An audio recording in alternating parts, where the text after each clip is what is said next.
Et c'est parti pour notre dernière animation, donc ça va être ceci.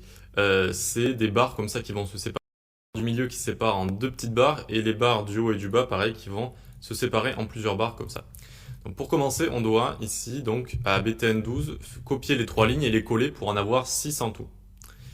Ensuite on vient ici et on peut commencer à coder. Alors oui, comme ça c'est bien, on va rezoomer.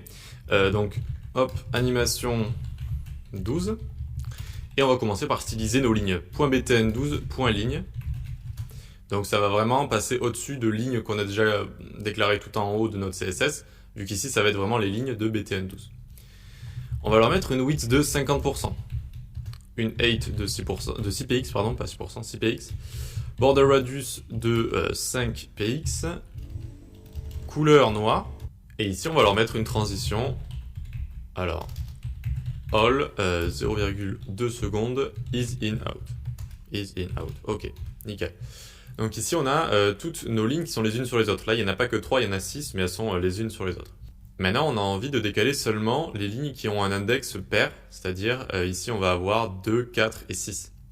On a envie de les décaler, donc on vient ici pour tout simplement les sélectionner, on va faire .btn12, .ligne de .nthchild, nthchild, et là on va mettre even, d'accord, donc ça veut dire pair. Alors on va les décaler left 50%, et on va également les transform, translate sur x, moins 1 pixel. Alors qu'est-ce qui s'est passé ici? Donc là on voit que toutes les lignes qui ont un index pair se sont mis à droite. Pourquoi? Parce qu'on les a poussées à 50%. Mais elles sont pas toutes à droite et elles sont un peu disposées bizarrement. Ça c'est parce que en haut on a déjà positionné des lignes en fait. Alors on est où? Ici on a déjà positionné des lignes, ce qui fait que ça rentre en compte ici.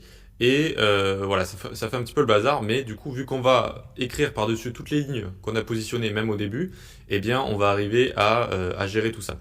Donc pour l'instant, on a quand même dit à toutes les lignes paires, du coup, d'aller vers la droite, vu qu'on les a poussées de 50% de la gauche.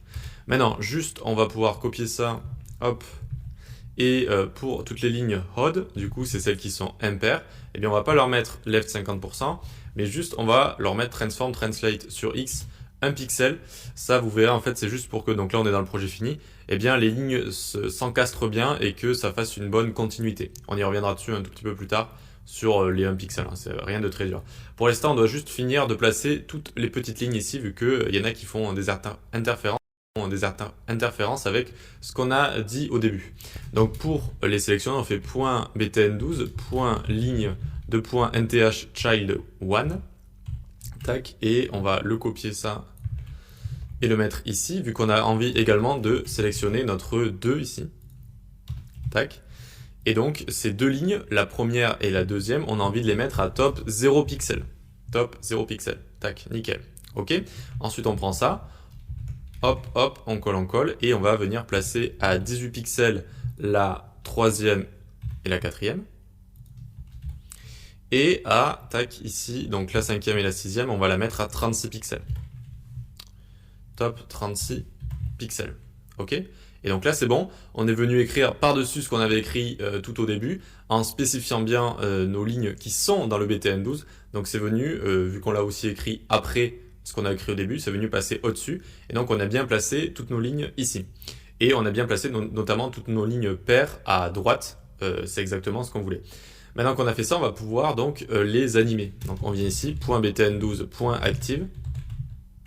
Alors, .active, .ligne de .nthchild3. Alors, hop, nickel. Donc là, ça va être notre troisième ligne. On lui fait transform, translate sur x, moins 50%. Et opacité 0. À quoi elle correspond cette troisième ligne? Eh bien, elle correspond à la ligne que vous voyez ici. J'essaie de vous la montrer avec la souris. C'est la ligne du milieu. La ligne du milieu, il y a deux lignes en fait. D'accord? Donc c'est la ligne gauche du milieu. C'est la partie gauche de la ligne du milieu. C'est à ça que correspond notre ligne 3 ici. Et donc on va faire maintenant la partie droite, la partie 4. Et donc ça va les faire disparaître en les faisant translate. Une moins 50% sur x, l'autre 50% sur x. Donc une va disparaître à gauche, l'autre à droite. Regardez, je clique. Et ça fonctionne bien. Elles se séparent comme ça. Et c'est le début de notre animation qu'on a ici. Regardez, hop. Elles se séparent bien les deux comme ça.